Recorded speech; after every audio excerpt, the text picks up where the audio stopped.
Regresé a casa sin avisar, después de cumplir mi última misión, y descubrí que mi hijo agonizaba solo en la sala de cuidados intensivos. Mientras tanto, mi nuera estaba de fiesta con sus amigos en un yate en el Mar de Cortés. Así que congelé todas las cuentas de inmediato. Una hora después, ella se volvió loca al enterarse. Me alegra que estés aquí. Quédate hasta el final y dime desde qué ciudad ves mi historia. Quiero saber hasta dónde ha llegado. Pisé el Aeropuerto Internacional de La Paz justo cuando el sol empezaba a asomarse, con una luz dorada que atravesaba los ventanales de la terminal. La vieja maleta militar, gastada en las esquinas, descansaba a mis pies como una compañera de viaje fiel durante más de 40 años. En mi muñeca, el reloj de bolsillo de mi padre vibraba suavemente cada vez que me movía, como recordándome la promesa que me hice en mi juventud: siempre volver a casa. Esa promesa pesaba más que nunca ahora. A mis 61 años, recién retirada tras mi última misión, había entregado mi vida entera a los infantes de Marina de México, desde operaciones de rescate de rehenes en Houston hasta jornadas interminables evacuando gente durante aquel terremoto devastador. Pero hoy solo quería ser madre, ansiosa por abrazar a Miguel, mi hijo, después de tantos años. Arrastré la maleta fuera de la zona de equipaje, con la misma rapidez y precisión de siempre. Afuera, el sol de la mañana ya comenzaba a arder. Alcé la mano para parar un taxi. Subí y le dije al conductor: a la calle Las Palmas, número 420, por favor. Traté de mantener la voz serena, pero por dentro la emoción me golpeaba como las olas del mar cercano. Imaginaba a Miguel abriendo la puerta con una sonrisa radiante, sentándonos a la mesa y hablando de todo lo que me había perdido. En solo media hora estaría con mi hijo. En el camino, la radio sonaba con noticias de la Marina, reportes que antes escuchaba a diario. Ahora ya no significaban nada para mí. Ayer había concluido mi última misión, asesora estratégica para la OTAN en una operación antiterrorista en Sudamérica. 40 años de carrera, desde frenar el contrabando de armas en la frontera hasta noches en vela en la selva, quedaban atrás como recuerdos lejanos. Miré en silencio por la ventana. El océano azul se extendía infinito. Las olas brillaban como queriendo arrastrarme de nuevo a esos días. Pero mi mente solo estaba con Miguel y la pequeña casa donde había depositado tantas ilusiones. El taxi tomó la carretera costera conocida, donde las palmeras seguían balanceándose igual que el día que me fui. Pero al detenerse frente a la casa de Miguel, sentí un vuelco en el pecho. La casa estaba oscura, las cortinas cerradas, ni una luz encendida. Subí el equipaje hasta el porche, una inquietud punzante creciendo en mi interior. Toqué el timbre. El sonido resonó en el silencio, sin respuesta. Golpeé la puerta, más fuerte, y otra vez. Nada. Un silencio extraño, como si la casa hubiera sido abandonada. Bajé al jardín y miré alrededor. El buzón estaba lleno de cartas, volantes arrugados se amontonaban en el camino, como si nadie hubiera limpiado en mucho tiempo. Mi corazón se aceleró. Un presentimiento oscuro me oprimía el pecho. Había enviado dinero puntualmente a Miguel y a Valeria, mi nuera, para mantener a la familia. Creía que todo iba bien, que mi hijo estaba viviendo sin problemas. Pero ahora, frente a esa casa fría, me preguntaba, ¿qué estaba pasando?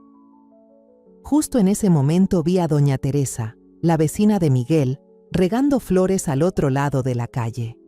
Ella había vivido aquí desde que yo era una joven, siempre amable, y contando historias sobre los niños del barrio. Grité, ¡Doña Teresa! Ella levantó la cabeza, con los ojos bien abiertos de sorpresa. ¿Valentina? Dios mío, volviste. Pero, ¿no te has enterado de nada? Me apresuré a cruzar, con las piernas casi temblando al oír su voz. ¿De qué? ¿Dónde está Miguel?, pregunté, intentando que la voz no se me quebrara. Doña Teresa dejó la regadera en el suelo, con la mirada llena de compasión. Miguel lleva 2 semanas en el Hospital San Rafael. La ambulancia vino a medianoche, vi claramente el logo en el vehículo. Se detuvo y continuó, en un tono más bajo. Y Valeria, mi hijo me dijo que vio una publicación suya en las redes. Está de fiesta en un yate en el Mar de Cortés. Me quedé paralizada, como si el mundo entero se hubiera derrumbado bajo mis pies. ¿Miguel en el hospital? 2 semanas, y Valeria, mi nuera, a quien confié el cuidado de mi hijo, de fiesta en un yate. Sentí que la sangre dejaba de correrme por las venas, el corazón latiendo con punzadas dolorosas. ¿Sabe dónde queda el Hospital San Rafael?, pregunté con voz ronca. Doña Teresa asintió y me indicó el camino. Sin pensarlo más, salí a la calle y levanté la mano para detener otro taxi. Al Hospital San Rafael, lo más rápido que pueda, le dije al conductor, casi en tono de orden. Decenas de preguntas se agolpaban en mi mente. ¿Qué le había pasado a mi hijo para que necesitaran llevarlo de urgencia? ¿Y mi nuera? ¿Cómo podía estar celebrando una fiesta de lujo mientras mi hijo yacía enfermo en un hospital? Sentada en el taxi, sentía el corazón arderme en el pecho. Apreté con fuerza el reloj de bolsillo, tanto que los nudillos se me pusieron blancos. Miguel, mi hijo, el niño que corría tras de mí en la playa, que me abrazaba cada vez que volvía de mis largos viajes de trabajo, ahora estaba en un hospital. Y yo, la madre que había dedicado su vida a proteger al país, ni siquiera sabía que mi hijo me necesitaba. Me culpaba por los meses y años enviando solo dinero, creyendo que eso bastaba para que él tuviera una buena vida.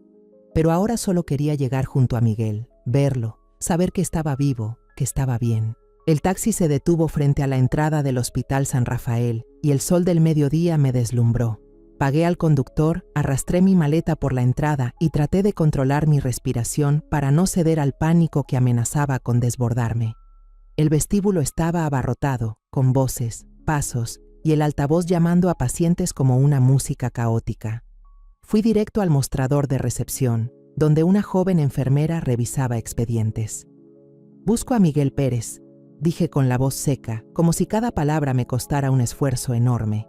La enfermera levantó la vista, me miró un instante y hojeó rápidamente unos papeles. «Está en cuidados intensivos, 5º piso, habitación 512», respondió con un tono mecánico, como si fuera un aviso más de la rutina. No tuve tiempo de agradecerle y me lancé hacia el ascensor. «Por favor, sostenga la puerta», pedí al ver que estaba por cerrarse. Un hombre de mediana edad extendió la mano para detenerla y esperó a que entrara. En la cabina estrecha, el olor penetrante de desinfectante me golpeó y tuve que contener las ganas de vomitar. Cuando las puertas se abrieron en el 5º piso, el pasillo de la UCI se extendía frío y silencioso, solo roto por el pitido constante de los equipos médicos. Caminé rápido, mis viejas botas militares resonando con un golpeteo seco sobre el piso de baldosas. La puerta de la habitación 512 estaba entreabierta y una luz blanca se filtraba desde dentro, haciéndome dudar un segundo. La empujé despacio, como si temiera romper algo frágil. Miguel estaba ahí, en la cama blanca, rodeado de tubos y máquinas. Sus ojos cerrados, el rostro pálido, tan delgado que casi no lo reconocí. El respirador ajustado a su boca, cada respiración tan débil que yo contenía la mía para escucharla. Sentí el corazón oprimido. Ese no era mi Miguel, no era el niño que corría detrás de mí en la playa, ni el hombre que me abrazaba fuerte cada vez que volvía de un viaje de trabajo. Era solo una sombra, una versión destrozada de mi hijo. Un médico estaba en la esquina de la habitación, con una placa que decía Julián.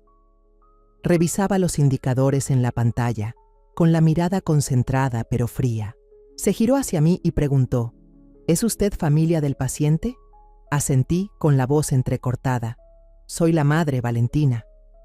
Él asintió levemente, señalando a Miguel. Tiene cáncer de estómago en fase terminal. La situación es muy grave.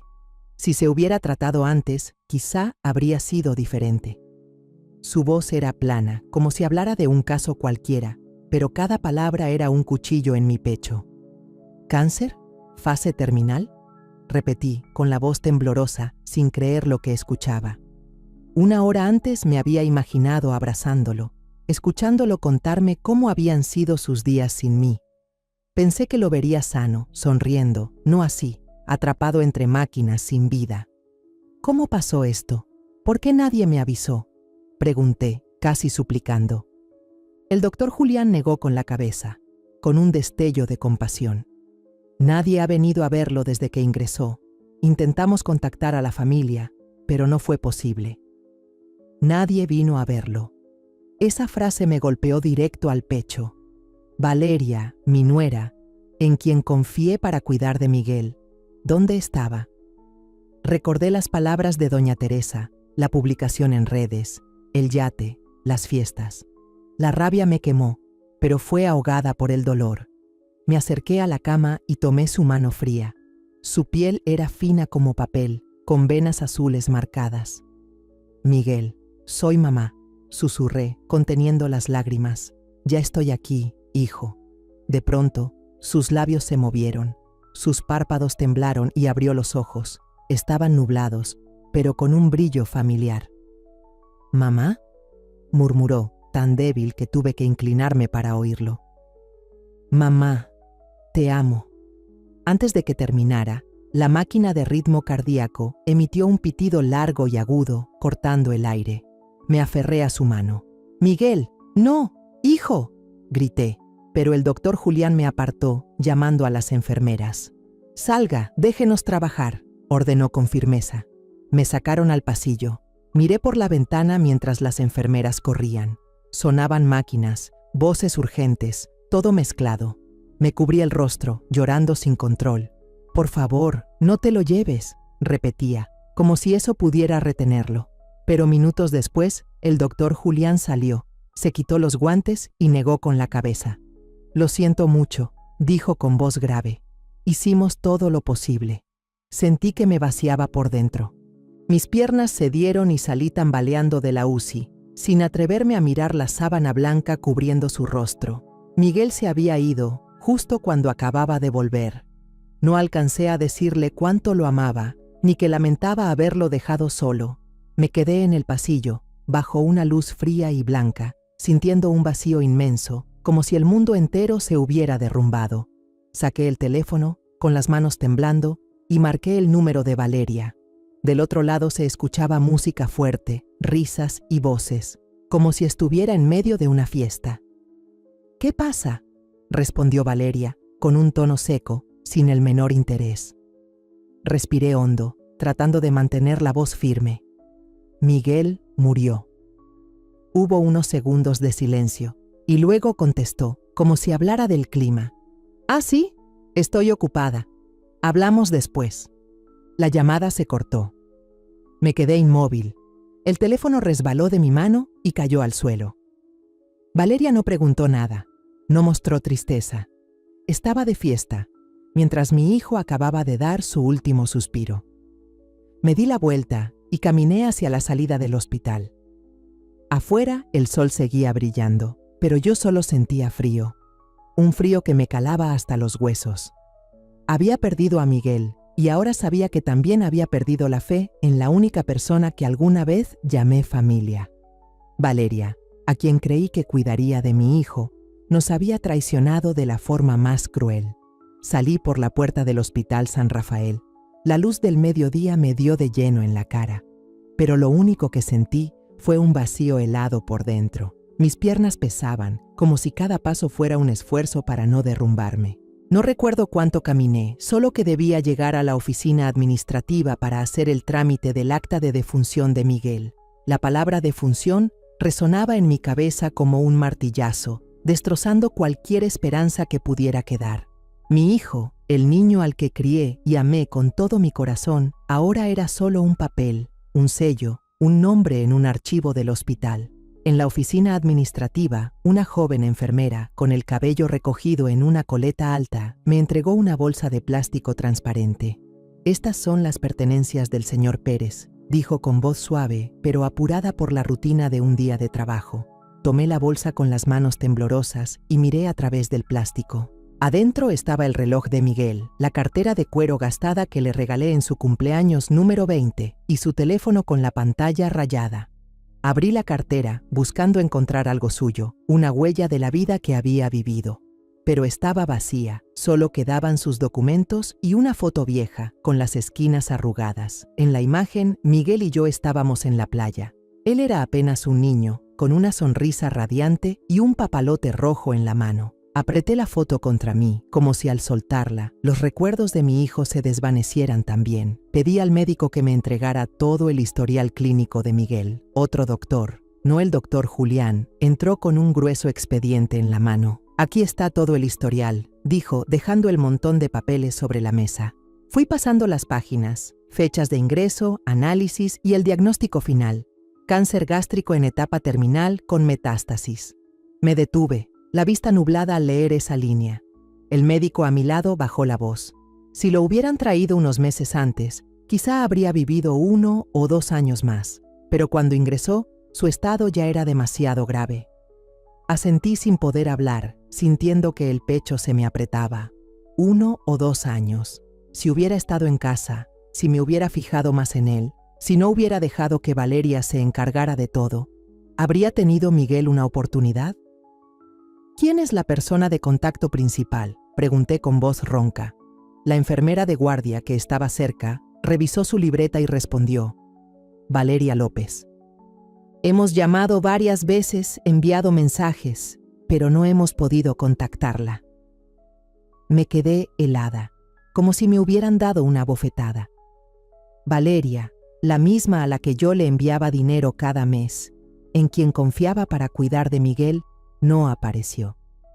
No solo había abandonado a mi hijo, sino que ni siquiera respondió al hospital cuando intentaron comunicarse. Cerré los puños, clavando las uñas en la palma hasta sentir un ardor. En ese momento, el teléfono de Miguel vibró dentro de una bolsa de plástico. La pantalla se iluminó con el nombre Valeria. Me quedé mirando ese nombre, con el corazón latiendo a 1000 por hora. Parte de mí quería contestar, gritarle, preguntarle cómo podía ser tan cruel. Pero no lo hice. No podía enfrentarme a su voz fría, no después de todo lo que había pasado. Dejé que el teléfono sonara hasta que la pantalla se apagó. Luego guardé la bolsa en mi bolso y salí de la oficina administrativa. Fui a la morgue donde habían llevado a Miguel para prepararlo para el funeral. El empleado me entregó un documento pidiéndome que lo firmara para trasladarlo a la funeraria militar. Tomé la pluma, pero mi mano temblaba tanto que la firma quedó en garabatos. ¿Está bien?, preguntó el hombre, mirándome con preocupación. Asentí, pero sabía que no lo estaba. ¿Cómo podría estarlo si acababa de perder a mi único hijo? Terminé de firmar, me levanté y salí de la morgue, sintiendo que cada paso arrastraba una piedra enorme. Al salir del hospital, por fin dejé que las lágrimas cayeran. Me quedé de pie junto a la acera, el sol quemando mis hombros, pero no sentía nada más que dolor. Dolor por Miguel, por haber soportado solo sus últimos días, sin su madre al lado, sin nadie que le tomara la mano. Me culpaba por los años que pasé absorbida en el trabajo, en mis misiones por el mundo. Pensé que enviar dinero era suficiente, que Valeria cuidaría de él, pero me equivoqué. El mayor error de mi vida fue dejar a mi hijo en manos de alguien como ella. En medio del dolor y el remordimiento, la imagen de Valeria volvió a aparecer, nítida y cruel. Recordé su voz cortante al teléfono, la música a todo volumen, las risas en un yate. Se gastó mi dinero, el que yo enviaba para cuidar de Miguel, en darse lujos mientras mi hijo luchaba contra la muerte. No solo lo abandonó, sino que fue indiferente al saber que había muerto. Esa crueldad era como un cuchillo afilado, cortándome por dentro, llenándome de dolor y rabia. Quería gritar, enfrentarla, preguntarle por qué trató así a Miguel, pero sabía que aún no era el momento. Tenía que mantener la calma y hacer lo mejor para mi hijo, aunque él ya no estuviera aquí.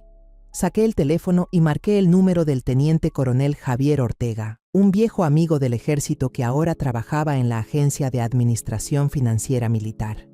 «Javier, necesito verte. Hoy mismo», dije con firmeza, aunque las lágrimas seguían corriendo por mis mejillas. «Valentina, ¿qué pasa? ¿Estás bien?», preguntó con preocupación. «Te lo contaré cuando nos veamos. Por favor, consígueme una cita urgente». Javier aceptó de inmediato y me pidió que fuera a su oficina al final de la tarde. Colgué, sintiendo que acababa de encontrar un pequeño punto de apoyo en medio de la tormenta que me envolvía. Tomé un taxi y volví a la casa de Miguel, en el número 420 de la calle Las Palmas. Sentada en el asiento, apreté con fuerza el reloj de bolsillo de mi padre, el mismo que he llevado conmigo durante 40 años. Era el símbolo de la promesa de volver a casa, pero ahora sabía que había vuelto demasiado tarde. Frente a la puerta de Miguel, sentí como el manojo de llaves tintineaba suavemente en mi mano mientras buscaba la correcta. Mis dedos tocaron una pequeña llave helada, la que había guardado todos estos años, como un hilo que me mantenía unida a mi hijo. Abrí la puerta y un olor a humedad y encierro me golpeó de frente, como si la casa hubiera sido olvidada por mucho tiempo. Encendí el interruptor y la luz amarillenta iluminó una sala desordenada. Copas de vino con restos secos estaban tiradas sobre la mesa, el polvo cubría la madera y cajas vacías de comida rápida se amontonaban en el suelo. Me quedé inmóvil, mirando alrededor. Este había sido el hogar de Miguel, el lugar donde creía que mi hijo vivía feliz con Valeria. Pero ahora no era más que un caos, igual que mi corazón en ese momento. Arrastré la maleta, la dejé junto al viejo sofá y caminé hacia el escritorio de Miguel en la esquina. Un sobre marrón estaba tirado entre papeles. Lo abrí y sentí cómo el corazón me latía con fuerza al revisar una por una las facturas que contenía. Una decía claramente: renta de yate, Mar de Cortés, 150,000 pesos, pagado con la tarjeta de crédito de Miguel Pérez. La fecha era de la semana pasada, justo cuando Miguel estaba en la UCI. Pasé a la siguiente y la sangre me hirvió. Joyería Cartier, 195,000 pesos, fecha de hace 3 días. Apreté el papel con tanta fuerza que las uñas se clavaron en mi palma. Valeria había usado el dinero de mi hijo, el dinero que yo envié para cuidarlo, para rentar un yate y comprar joyas, mientras Miguel luchaba por su vida. Saqué el teléfono, fotografié cada factura, cada cifra, cada fecha, y las guardé cuidadosamente en una carpeta aparte. Cada clic era como una puñalada en el pecho, pero no podía detenerme. Necesitaba pruebas, necesitaba la verdad para enfrentar a Valeria. Abrí la aplicación de videollamadas y marqué su número. La pantalla se iluminó y apareció Valeria, de pie en la cubierta de un yate, con el mar azul intenso de fondo y sus amigos riendo a carcajadas. Llevaba un vestido de seda con un enorme logo de Chanel en el pecho, gafas de sol caras y un cóctel en la mano. Esa imagen fue como una bofetada en mi cara. ¿Qué pasa?, preguntó Valeria, con un tono distraído, como si yo la estuviera molestando. Respiré hondo y mantuve la voz lo más calmada posible, aunque por dentro ardía. ¿Sabes que Miguel ha muerto y sigues tan tranquila? El rostro de Valeria se congeló unos segundos, sus labios se apretaron y luego se encogió de hombros. Ya lo sé, pero estaba enfermo desde hace tiempo. No había nada que pudiera hacer. Morir era solo cuestión de tiempo. Lo dijo con suavidad, como si hablara de algo sin importancia, no de la muerte de su esposo, de mi hijo. Sentí la sangre hervir en mis venas, como si todo mi cuerpo ardiera. ¿Crees que no sé en qué se ha ido el dinero que envié para cuidar a Miguel?, dije con voz fría como el hielo. Yates, joyas, fiestas. Lo vi todo en los extractos, Valeria. Ella arqueó una ceja y esbozó una sonrisa burlona. Ese dinero también es mío. Somos familia, ¿o no? Esa frase fue como la estocada final. ¿Familia? ¿Se atrevía a llamar familia a esto, después de dejar que Miguel muriera solo en un hospital? La miré fijamente a la pantalla y dije con voz de acero: esta es la última fiesta que pagas con mi dinero. Colgué el teléfono sin darle a Valeria oportunidad de decir nada más. Me temblaban las manos, pero no era de miedo, sino por la rabia que me quemaba por dentro. No podía dejar que ella siguiera. No podía permitir que su crueldad pasara como si nada. Marqué el número del teniente coronel Javier Ortega, un viejo amigo del ejército que ahora trabajaba en la Agencia de Administración Financiera Militar. Javier, necesito tu ayuda, dije en cuanto contestó. Valentina, ¿estás bien? ¿Qué está pasando? Su voz sonaba preocupada, pero yo no tenía tiempo para explicarle todo. Voy a tu oficina ahora mismo. Por favor, ten listos los documentos. Una hora después ya estaba sentada en la oficina de Javier, una habitación pequeña con olor a madera vieja y café. Puse sobre la mesa un fajo de facturas, junto con el poder financiero que Miguel me había firmado antes de mi última misión.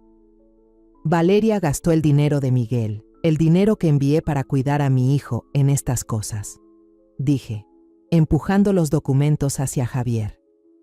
Él los revisó hoja por hoja, frunciendo el ceño. ¿Qué quieres que haga?, preguntó. Congela la cuenta de Miguel, ahora mismo.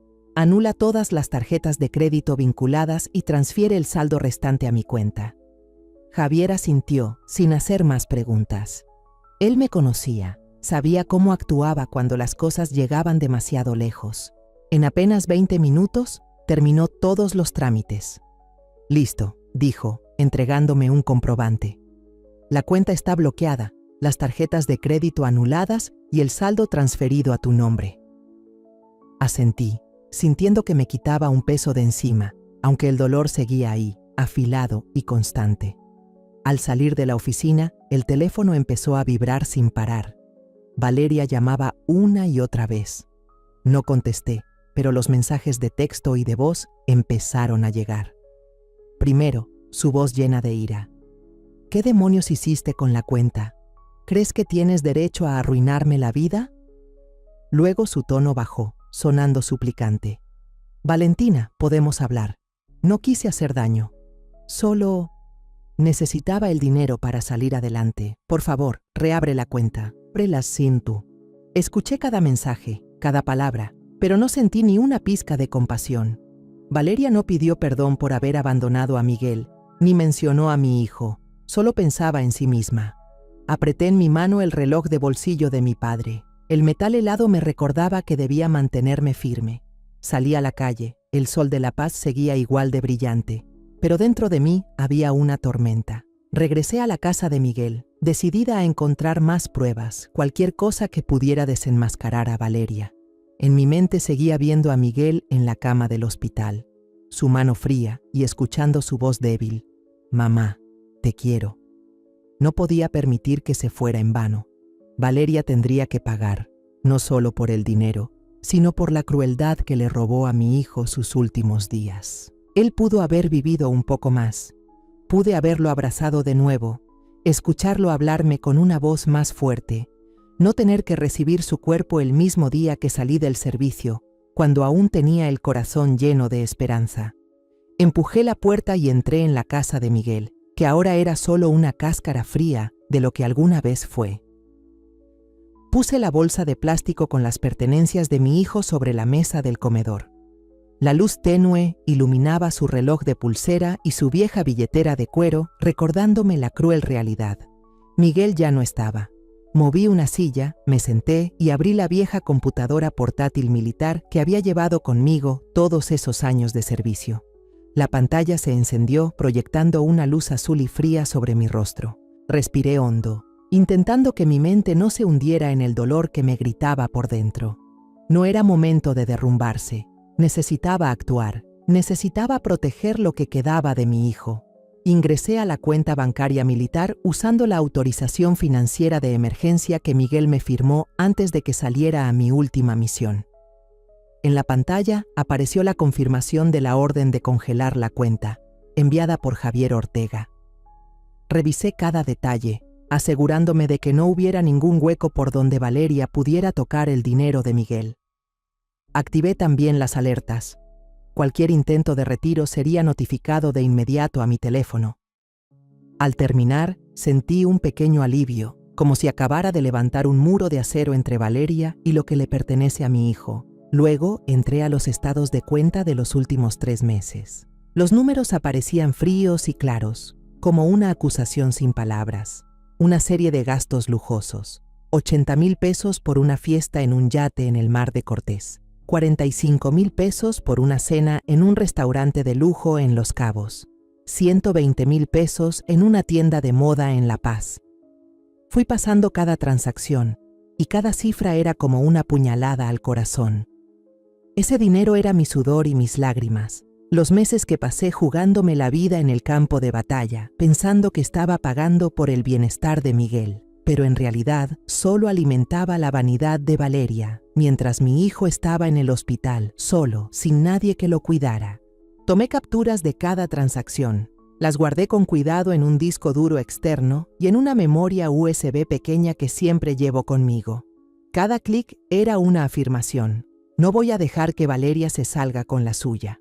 Haré que pague por cada peso gastado, por cada día que dejó solo a Miguel. Pero justo cuando guardaba el último archivo, el teléfono vibró. En la pantalla aparecía el número de un banco comercial. Una voz femenina, educada, dijo: «Señora Valentina, hemos recibido una solicitud para retirar dinero de un préstamo a nombre conjunto de la señora Valeria López y el señor Miguel Pérez. ¿Usted autoriza?». Apreté el teléfono y respondí con voz firme: «No, no autorizo. Por favor, bloqueen el expediente de crédito de inmediato». La empleada dudó un momento y luego confirmó: «De acuerdo, lo haremos de inmediato.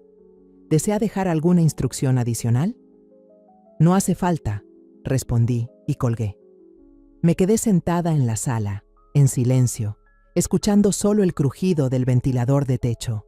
Llamé a Luis, un viejo amigo del sector de telecomunicaciones, que antes me había ayudado a localizar dispositivos en misiones secretas.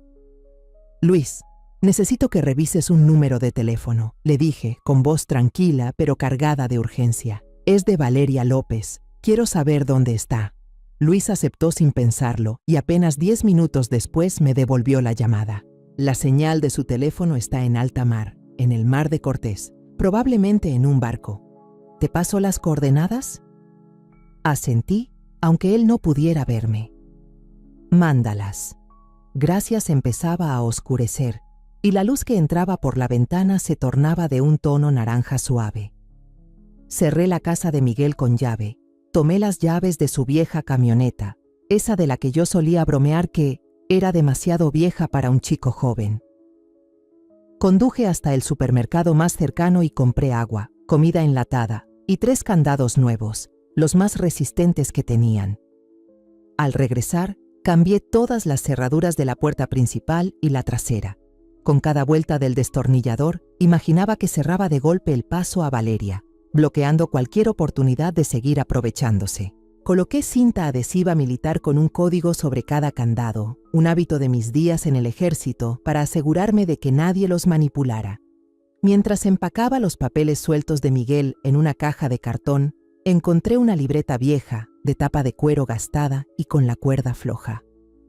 La abrí y el corazón me dio un vuelco al ver la letra conocida de Miguel. Dentro había una lista de las cantidades de dinero que él le había dado a Valeria, cada una con fecha y su firma. 30,000 pesos marzo, para que Valeria compre medicinas. 50,000 pesos abril. Valeria dijo que necesitaba dinero para reparar la casa. Fui pasando las páginas y noté que muchas coincidían con gastos lujosos en los estados de cuenta. Valeria no solo gastaba mi dinero, también engañaba a Miguel, haciéndole creer que lo usaba para cuidar de la familia. Me dejé caer en la silla, con la libreta en las manos, sintiendo que acababa de encontrar la última pieza del rompecabezas. No era solo una prueba, era el relato de mi propio hijo, una historia de traición que nunca alcanzó a contar. Pasé la mano por la hoja y las lágrimas me rodaron por las mejillas. «Miguel, lo siento», susurré. «No sabía lo que habías tenido que soportar». Pero en medio de ese dolor sentí una nueva determinación. Esa libreta era un eslabón clave, algo que obligaría a Valeria a enfrentar su culpa. Me levanté, guardé la libreta en la caja junto con los demás papeles y miré alrededor de la casa. Todo seguía teniendo la huella de Miguel. El sillón donde le gustaba leer, la foto pequeña de los dos sobre la repisa y el olor a madera vieja del piso que él limpiaba cada fin de semana. No podía permitir que Valeria entrara aquí, que tocara lo que pertenecía a mi hijo nunca más. Apreté el reloj de bolsillo de mi padre, que me había acompañado tantos años, y me dije: «Esto no ha terminado, Miguel. Voy a protegerte, aunque ya no estés». A la mañana siguiente, llevé la caja con todos los papeles a la antigua base naval, donde todavía me permitían usar una pequeña oficina después de jubilarme. El cuarto era sencillo, con un escritorio de madera vieja, unas cuantas sillas metálicas y el olor del mar colándose por la ventana. Dejé la caja en el suelo, la abrí y empecé a poner cada documento sobre la mesa. Facturas, estados de cuenta, La libreta de Miguel. Cada papel era una pieza de la verdad, y sabía que tenía que ordenarlos con cuidado para desenmascarar a Valeria. Me senté, respiré hondo y contuve el dolor que subía por mi pecho. Hoy no era día para llorar. Hoy necesitaba la precisión de una teniente coronel de infantería de marina, no el corazón roto de una madre. Comencé a comparar cada gasto, cada línea de la libreta de Miguel, con los movimientos en los estados de cuenta. Poco a poco apareció un patrón, claro y cruel como una sentencia. Había cantidades que Miguel le había dado en efectivo a Valeria, del dinero que yo enviaba, para medicinas o arreglar la casa. Pero, al mismo tiempo, Valeria retiraba montos similares de la cuenta de mi hijo. Una vez, Miguel escribió: 50,000 pesos mayo para que Valeria pague gastos de hospital. Pero el estado de cuenta mostraba que ese mismo día se retiraron 50,000 pesos para pagar en un spa de lujo en Los Cabos. Apreté el bolígrafo en la mano, con las uñas clavadas en la palma hasta sentir ardor. Valeria no solo tomó mi dinero, también engañó a Miguel, haciéndole creer que cuidaba de la familia, mientras solo alimentaba su vida de lujos. En especial, encontré una serie de transacciones grandes hechas justo después de que Miguel fuera hospitalizado. Una factura llamó mi atención: 100,000 pesos por organizar la fiesta de cumpleaños de una amiga de Valeria, con la nota: fiesta en yate, incluye DJ y barra libre. La fecha coincidía con el día que Miguel fue ingresado en cuidados intensivos. Me quedé mirando ese número, sintiendo que la sangre me hervía. Mientras mi hijo estaba ahí, débil, luchando por cada respiración, Valeria estaba de fiesta, riendo y gastando como si nada pasara. El dolor y la rabia se mezclaban, dándome ganas de gritar, pero me contuve. Necesitaba pruebas, necesitaba que todo fuera perfecto para que ella no pudiera negarlo. Tomé el escáner militar del rincón de la habitación y pasé cada hoja: facturas, estados de cuenta y hasta las notas escritas a mano de Miguel en su cuaderno. Guardé 3 copias, una en el disco interno de la base, otra en un disco externo y otra en un servicio de almacenamiento en la nube cifrado que solía usar para documentos clasificados. Cada vez que apretaba el botón de guardar, sentía que ponía otro ladrillo en el muro de justicia para Miguel. Cuando terminé, me volví hacia el teléfono de mi hijo, que todavía estaba en la bolsa de plástico del hospital. La carpeta de mensajes estaba borrada, pero no me rendí.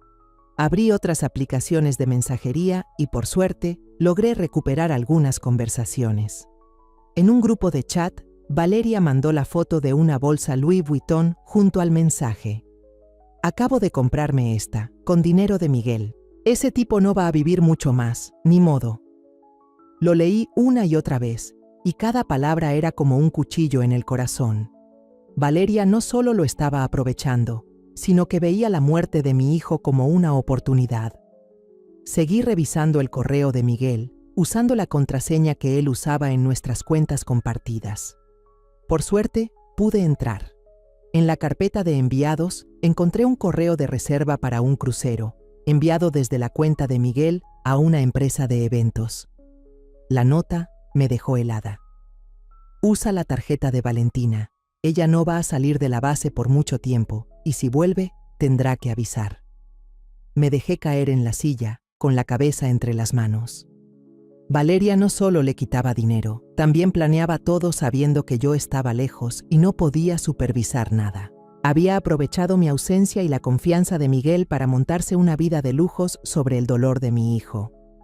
Ese mediodía llevé toda la información a la oficina de Javier Ortega. «Valentina, ¿qué conseguiste?», me preguntó con seriedad. Puse la caja sobre la mesa y saqué los documentos y los discos. Aquí está todo: facturas, estados de cuenta, mensajes, correos. Valeria sacó dinero de la cuenta de Miguel para gastarlo, incluso cuando él estaba en el hospital. Javier revisó algunos papeles y asintió. Esto es suficiente y legal para usar como prueba financiera. ¿Quieres ir más allá? Asentí con la voz firme. Quiero que pague, Javier, no solo por el dinero, sino por lo que le hizo a Miguel. Me puso una mano en el hombro, con una mirada llena de empatía. Te voy a guiar para presentar esto en el juzgado, pero vas a necesitar un buen abogado. Antes de salir de la base, llamé a Armando Ruiz. Un abogado que Javier me recomendó, especialista en casos de abuso financiero familiar. Señora Valentina, puedo verla mañana por la mañana, dijo Armando por teléfono, con una voz grave y segura. Traiga todas las pruebas, las revisaremos con cuidado. Acepté, sintiendo que por fin encontraba un aliado en esta lucha. Gracias, respondí, y colgué. Me sentía un poco más ligera, aunque el dolor seguía ahí, clavado. Esa noche volví a la casa de Miguel, cerré con llave. El viento del mar golpeaba fuerte en la ventana, trayendo el sonido de las olas, pero dentro de mí había un silencio filoso. Me senté en la sala, puse todos los documentos sellados sobre la mesa. Al lado estaba el reloj de bolsillo de mi padre, con la luz de la lámpara reflejándose en su cristal desgastado. Lo acaricié suavemente y susurré: Miguel, mamá no va a dejar que te vayas en vano. En mi mente, cada paso siguiente estaba claro. Valeria se equivocó al pensar que yo la dejaría tranquila. Estaba lista, no solo por justicia, sino por el amor a mi hijo, algo que nadie, ni siquiera ella, podía quitarme. Temprano en la mañana, caminé hacia el centro de La Paz, donde la oficina de Armando Ruiz estaba discreta entre edificios bajos. El aire fresco de la mañana contrastaba con el peso en mi pecho, que cargaba tanto la pérdida de Miguel como la rabia hacia Valeria. Con la caja de expedientes bien sujeta bajo el brazo, empujé la puerta. La oficina era pequeña y ordenada, con olor a papel viejo y tinta. Sobre un escritorio de madera había una pila de expedientes bien alineados, un lápiz rojo y una taza de café humeante.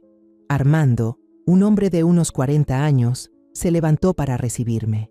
Me dio la mano con firmeza, con una mirada aguda que parecía ver a través de mi dolor. Señora Valentina, siéntese, dijo con voz grave pero cálida, señalando la silla frente a su escritorio. Puse la caja de cartón sobre la mesa y saqué 3 carpetas organizadas con cuidado. Estados de cuenta bancarios, facturas, comprobantes y datos del teléfono y el correo electrónico de Miguel. Esto es todo lo que tengo, dije con voz seca, tratando de mantener la calma aunque el corazón me dolía cada vez que pensaba en mi hijo. Armando asintió, abrió la primera carpeta y hojeó rápidamente cada página. Sus ojos recorrían las cifras, las facturas y los mensajes crueles de Valeria. De vez en cuando se detenía, anotaba con un lápiz rojo y murmuraba: transacción ilegal, evidencia clara de abandono. Me quedé allí, observándolo trabajar, sintiendo que estaba poniendo una parte de mi alma en manos de un extraño, con la esperanza de que me ayudara a conseguir justicia para Miguel. Levantó la vista y empujó sus gafas. ¿Tiene el poder notarial financiero? ¿Lo trajo? Asentí y saqué de mi bolso el original con la firma de Miguel, notariado en la oficina legal militar antes de que yo partiera a mi última misión. Armando lo examinó con cuidado y asintió con satisfacción. Bien, esta es la llave para que podamos controlar sus bienes. Continuó revisando el expediente. Se detuvo en la factura de alquiler del yate y en los mensajes de Valeria sobre el bolso Louis Vuitton. Señora Valentina, he visto muchos casos de abuso financiero, pero este... negó con la cabeza, con un destello de indignación en la mirada. Ella no solo gasta dinero, también aprovecha intencionalmente la condición de su hijo. Esto es un acto deliberado. Después de casi una hora revisando, Armando cerró los expedientes y me miró directo a los ojos. Este caso tiene suficiente peso para llevarlo a juicio. Vamos a solicitar una orden de congelamiento de bienes de urgencia y la administración de la herencia de Miguel. Con lo que usted me da, creo que el juez estará de nuestro lado. Asentí, sintiendo que encontraba un rayo de luz en medio de la oscuridad. Ella está en un yate, en el Mar de Cortés, añadí en voz baja pero firme.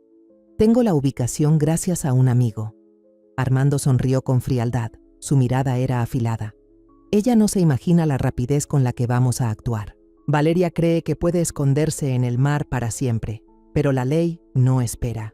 Al salir de la oficina sentí un pequeño alivio, pero el dolor seguía aferrado. Pasé por el Palacio de Justicia, donde el aire estaba cargado con olor a papel y el ruido de las impresoras. Presenté la solicitud para que el tribunal emitiera la orden de congelamiento de bienes y entregué el juego de copias que Armando había revisado.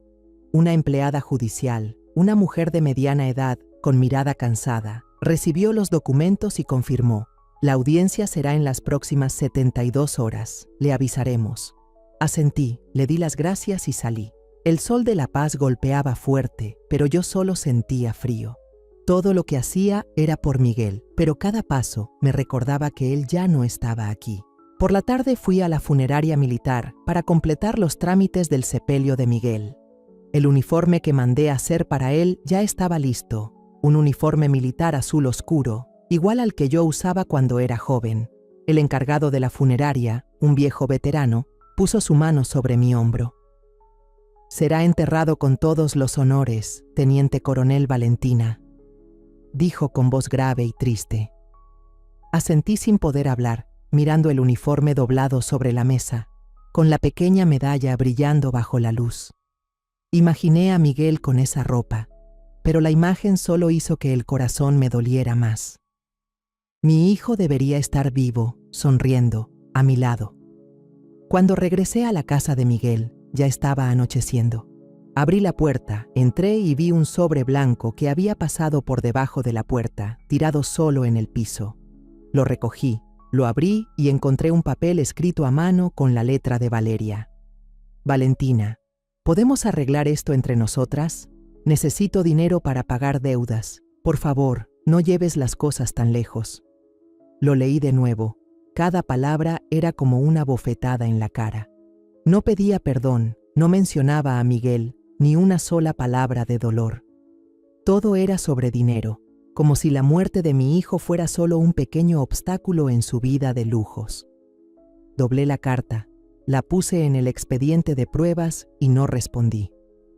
Valeria no merecía ni una palabra mía. La mañana del juicio, me paré frente al espejo en la casa de Miguel, vistiendo el uniforme de gala azul marino que no había tocado en años. Las medallas en mi pecho brillaban bajo la luz, cada una con una historia de mis días sirviendo al país. Pero hoy no lo llevaba para recibir gloria. Lo llevaba para enfrentar a Valeria, para reclamar justicia por mi hijo. Me acomodé el cabello, apreté en mi mano el reloj de bolsillo de mi padre y salí. El viento del mar soplaba trayendo el salado de La Paz, pero por dentro solo tenía una determinación fría.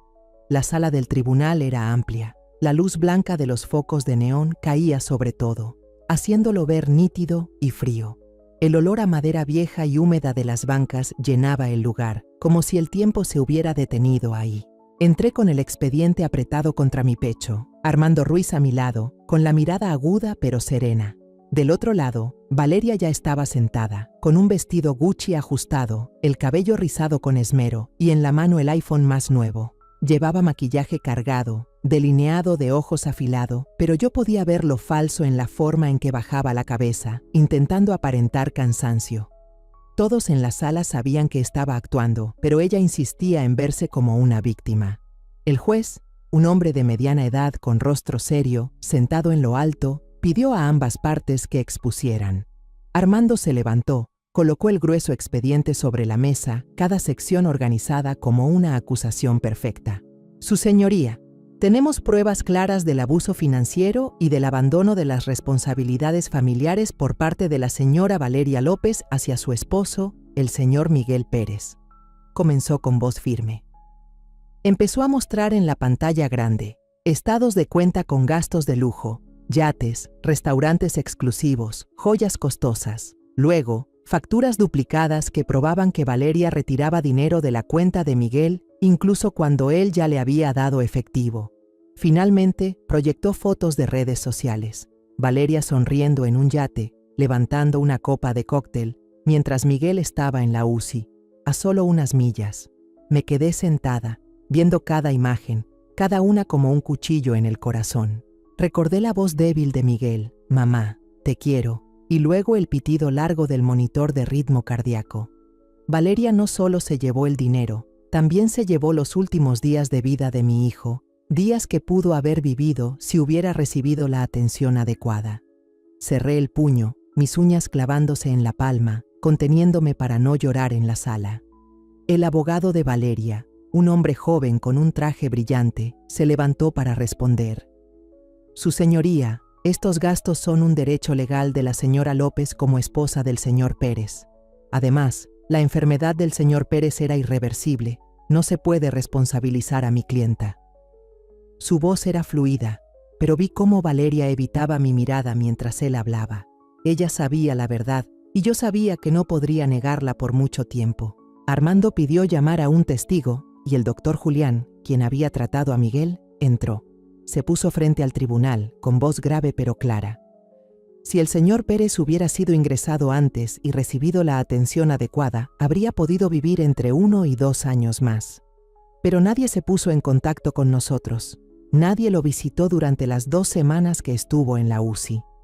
La sala quedó en silencio y vi a Valeria agachar la cabeza, apretando el iPhone como si quisiera ocultar la vergüenza. El juez me miró, indicándome que hablara. Me puse de pie, el uniforme militar pesando sobre mis hombros, pero dándome fuerza. Miré directo a Valeria, luego al juez, con la voz temblorosa pero firme. Estaba ausente para proteger al país. Enviaba dinero, confiando en que mi hijo estaba siendo cuidado, pero nadie tiene derecho a usar mi ausencia para matar a mi hijo. Al terminar, la sala quedó en silencio.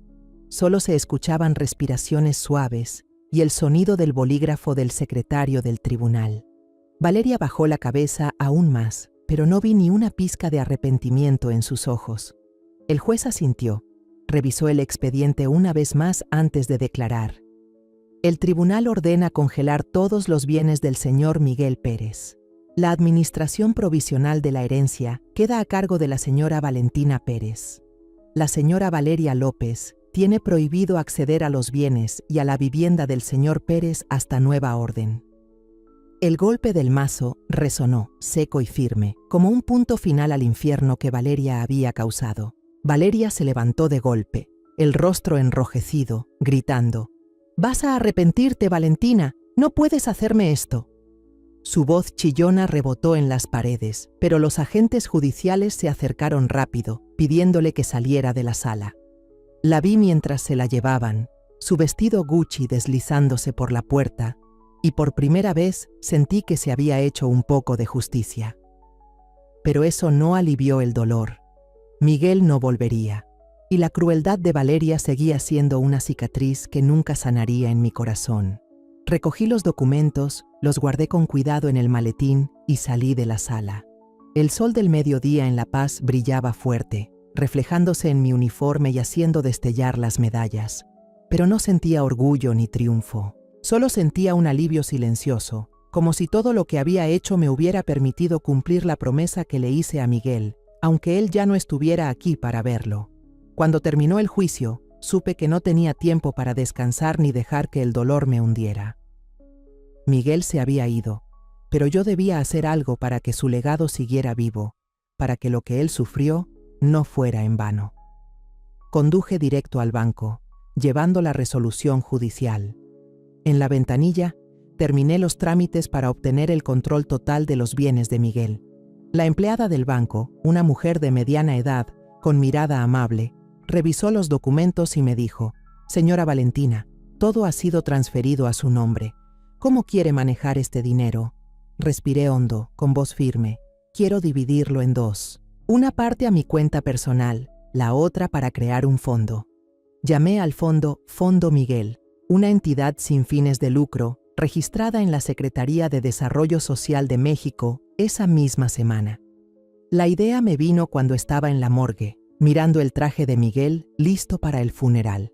Quería que el nombre de mi hijo se convirtiera en un símbolo de esperanza, de vida, para quienes luchan contra la enfermedad que Miguel no pudo superar. Me puse en contacto con el Hospital San Rafael y otros centros médicos, pidiéndoles una lista de pacientes con cáncer que hubieran sido abandonados o que no pudieran pagar los gastos médicos. Un médico de San Rafael, que había cuidado de Miguel, me tomó la mano y dijo: «Está haciendo algo muy valioso, señora Valentina. La voy a ayudar en todo lo que pueda». Solo en la primera semana, el Fondo Miguel cubrió el costo de medicamentos para 12 pacientes. También firmé un contrato a largo plazo con una clínica móvil para llevar servicios médicos a zonas alejadas de México, donde personas como Miguel habían quedado olvidadas. Una mañana conduje hasta el Hospital Provincial de Sonora, a unas horas de La Paz, para revisar la lista de pacientes que el fondo estaba apoyando. El aire en el hospital era sofocante. El olor a desinfectante y el sonido familiar de las máquinas me apretaron el corazón, recordándome los últimos días de Miguel. Al entrar al área de oncología, vi a un niño sentado encogido en la cama, abrazando fuerte un peluche gastado, con sus grandes ojos mirando por la ventana. Parecía de unos 8 años, delgado, con la piel pálida por la quimioterapia. El médico me presentó. Este es Diego, perdió a sus padres en un accidente de tránsito. Tiene leucemia y vive solo en esta habitación. Me acerqué, me senté junto a la cama y sonreí suavemente. Hola Diego, soy Valentina. ¿Qué estás haciendo? El niño levantó la mirada y con voz bajita dijo, no quiero morir solo, quiero tener una familia. Las palabras de Diego fueron como un cuchillo directo al corazón.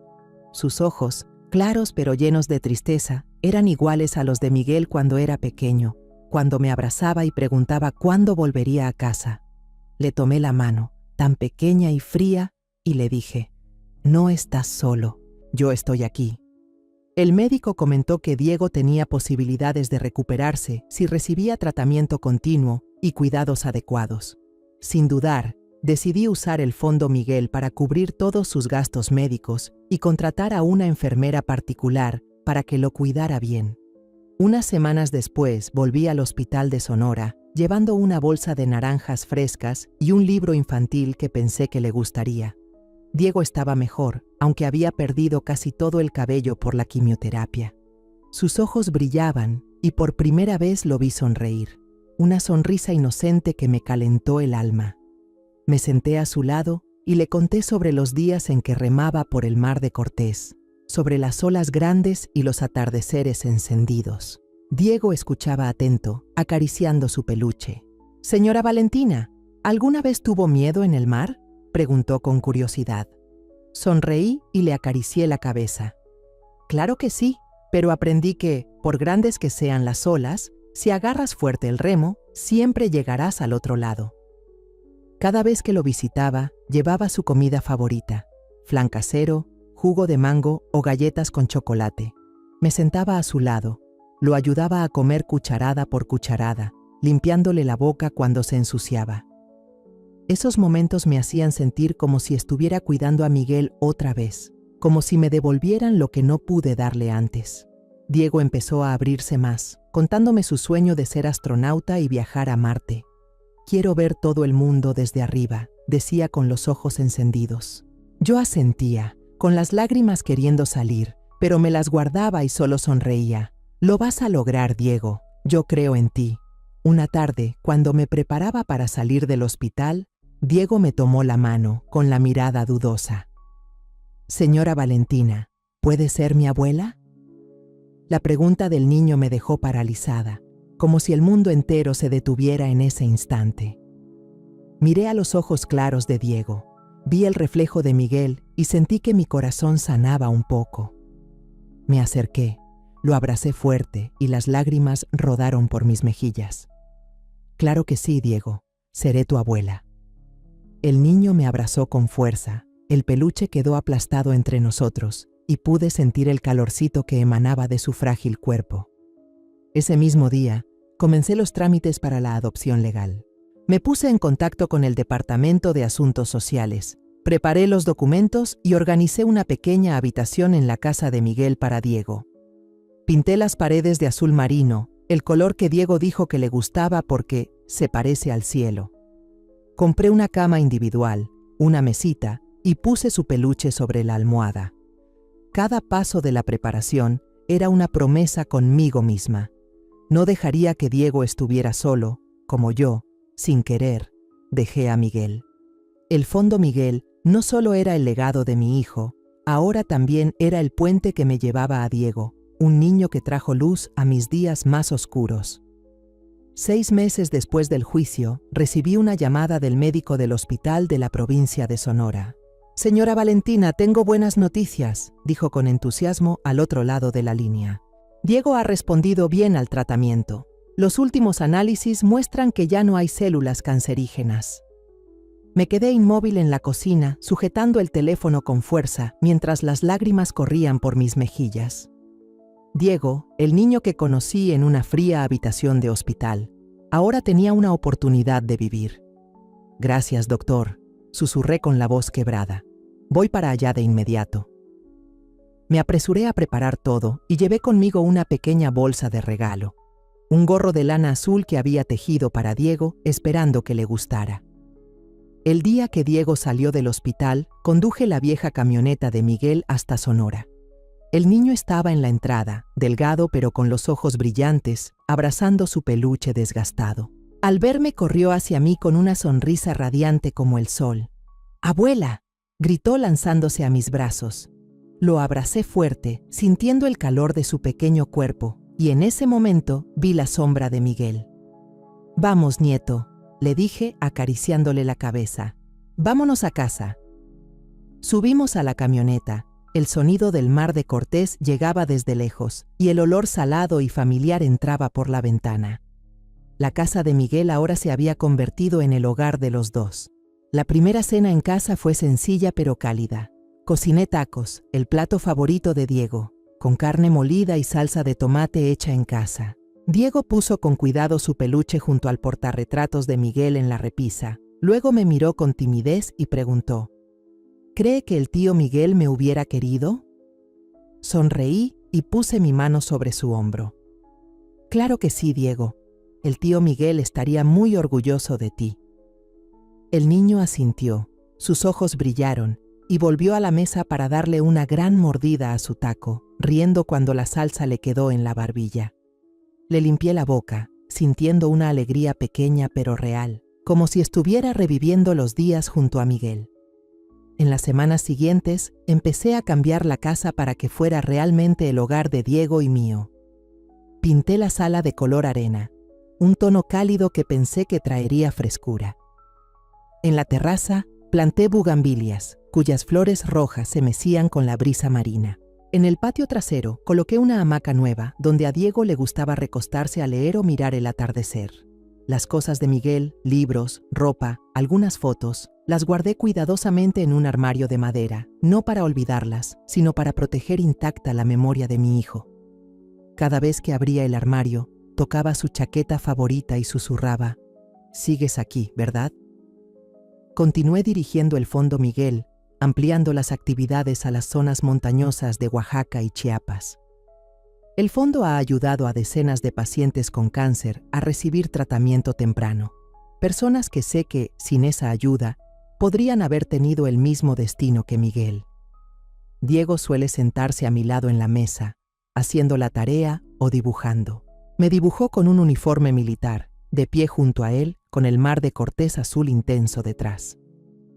«Esta es usted y yo, abuela», dijo Diego, entregándome el dibujo, con los ojos brillando de orgullo. Lo abracé, sintiendo que mi corazón sanaba poco a poco en momentos así.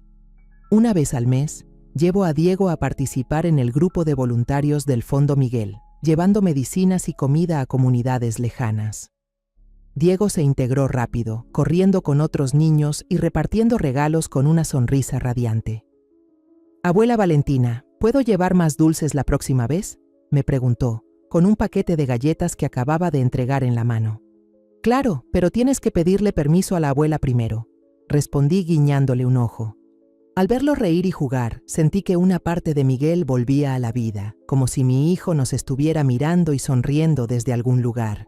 Empecé a unirme al club de kayak para personas mayores en el puerto de La Paz.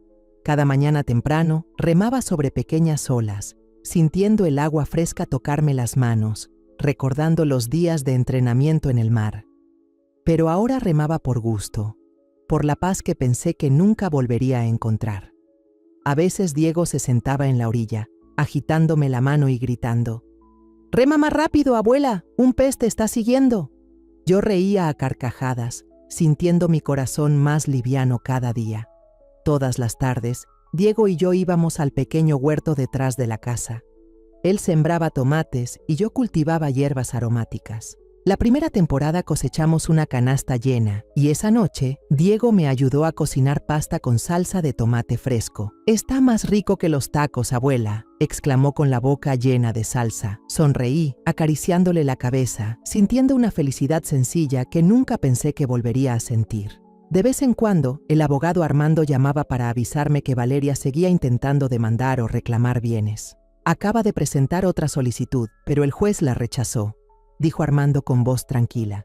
«No se preocupe, todo está bajo control». Asentí al teléfono, sin responder a ninguno de los mensajes de Valeria. Ella ya no era parte de mi vida y no quería gastar ni un segundo pensando en ella. Una mañana, Diego llegó corriendo desde la escuela con un diploma de mejor alumno en la mano y una sonrisa radiante como el sol. «Abuela Valentina, saqué la nota más alta de la clase», me dijo, saltando por el jardín. Yo estaba sentada en mi silla de madera de siempre, sosteniendo el reloj de bolsillo de mi padre, con la luz reflejándose en el cristal ya gastado. «Muy bien, Diego», le dije, abrazándolo. Al verlo correr y reír, con su risa inocente mezclándose con el sonido de las olas, supe que Miguel seguía aquí, en cada latido de esta nueva vida que estoy protegiendo. Ese mismo día, colgué una foto nueva en la pared, justo al lado de la que tengo con Miguel. Diego y yo en la orilla del Mar de Cortés, en el mismo lugar donde Miguel jugaba de niño.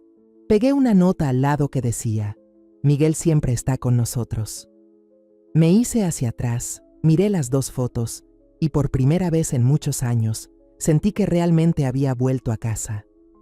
No a una casa hecha solo de ladrillo y madera, sino a un hogar de amor, de esperanza, el que Diego y yo estamos construyendo juntos, y donde Miguel vivirá para siempre en nuestros corazones. La historia que contamos es ficticia, pero está basada en algunos hechos reales. Los nombres y lugares han sido cambiados para proteger la identidad de quienes estuvieron involucrados. No contamos esto para juzgar, sino con la esperanza de que alguien escuche y se detenga a pensar: ¿cuántas madres están sufriendo en silencio dentro de su propia casa? Siento verdadera curiosidad. Si fueras tú, en mi lugar, ¿qué harías? ¿Elegirías callar para mantener la paz o te atreverías a enfrentarlo todo para recuperar tu voz? Quiero saber lo que piensas, porque cada historia es una vela que puede iluminar el camino de alguien más. Dios siempre bendice, y yo creo firmemente que el valor nos lleva a días mejores. Mientras tanto, en la pantalla final te dejo 2 de las historias más queridas del canal. Te aseguro que te sorprenderán. Gracias por haberte quedado hasta aquí.